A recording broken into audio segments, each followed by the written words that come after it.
So here we are on to page 5. So now Shaul HaMelech, he had desperate, heroic suicide. So if you look at number 1 over here, by Yomer Shaul Lenosei Chelav, Shlov Charbecha V'Dakreniva Pen Yavo Ha'arelim Ha'ela Utkaruni V'Yisallalubi.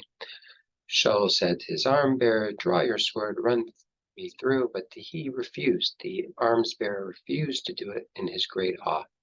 So if you look at the Malbim, he explains if it was just that he was going to if it was just that he was going to torture him, Efshar Lomar Shechayet Tovim Imavis, it would have been, maybe you could have said that a life of tsar is better than death. And if it was just that he would kill him, Tov Shalo Efka Ba'atzmi,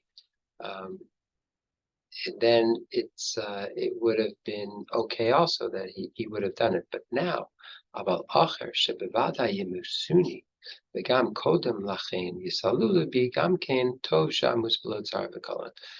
But because he was going to be tortured and killed, then he figured, you know what, I might as well commit suicide. So in other words, the only reason why Shaul HaMelech committed suicide is because he was going to be tortured and killed. If he would have been just killed, he would have gone with it. If he would have been just tortured, he wouldn't gone with it. But so in other words, he's excusing his suicide.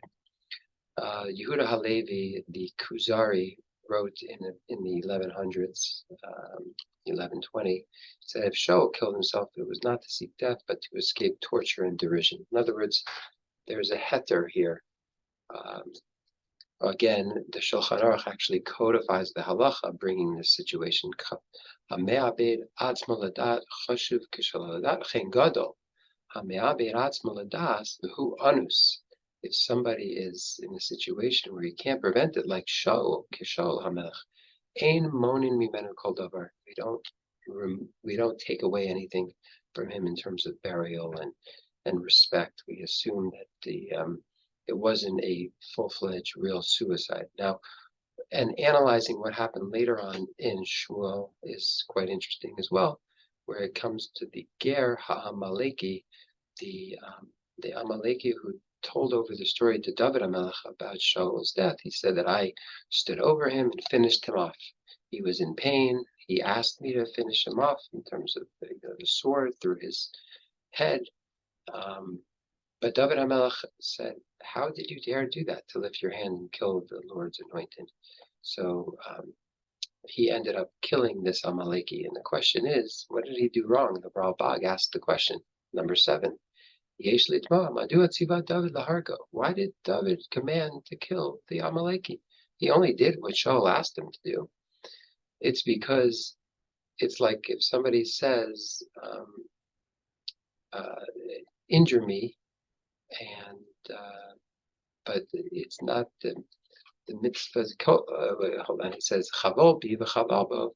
Kamoshi Isbar b'Gemara Koshken ba'amasas hamelech ve'in mitzvahs hamelech mimash davar divrei harav divrei tamid divrei mi shomin. Meaning, the Torah tells you you're not allowed to kill.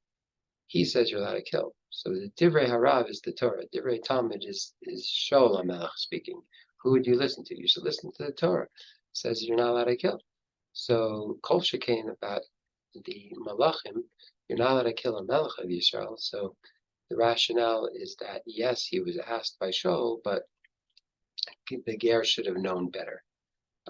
It's an interesting analysis. Number 8 is a tshuva that's brought down later on by Rabbi Eliezer Waldenberg.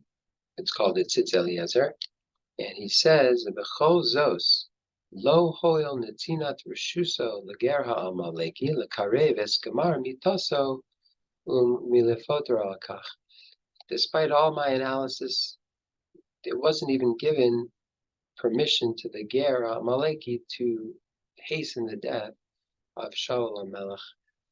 And similarly, the Rishus permission of the Chola, the Karev Esmisaso Yebe Matzav Shalishum Shia, it's also not allowed that a sick person could influence you to kill him because of his pain. So he's very makbid. He's known that Tzitz Eliezer is very makbid on end-of-life issues, and he brings down also the story, which we're going to talk about, the Hananeh ben Trajan a little bit later, But that's just a reference to the Ger Amaleki aspect of the Shaul story, showing that perhaps it's inappropriate to even kill mercifully. Further analysis will be done later. And now we'll get over the Talmudic sources regarding hastening death or praying for death. So we did the biblical stories, and now we'll start looking at some Talmudic stories still on this page 5. The first story is in Brachos 23a. It was a Talmud Echad who was putting on tefillin, and he left his tefillin out, and a harlot took the tefillin and said, "Oh, look what this yeshiva boy gave me." Once the Talmud, who was really innocent, heard what happened, he jumped off the roof. It's unclear if it was given in the Gemara, if it's good or bad. I think the point here is that you should watch where you put things.